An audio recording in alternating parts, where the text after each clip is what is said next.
তোমাকে না পাওয়া বা তুমি আমাকে মিথ্যা বলেছ, আমাকে ঠকিয়েছ, এই জন্য কোনো আফসোস নেই। বরং আফসোস হয় এটা ভেবে যে আমি তোমাকে যতটা বিশ্বাস করেছি তুমি সেটার যোগ্য ছিলে না।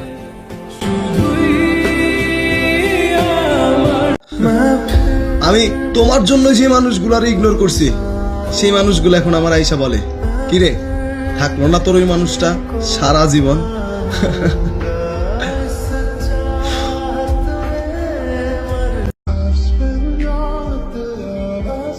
পৃথিবী বড়ই অদ্ভুত।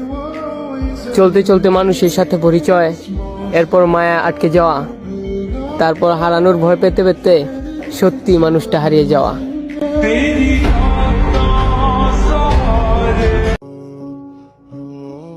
চেহারা খারাপ, আবার টাকাও নাই, মানুষ তো অপছন্দ করবেই।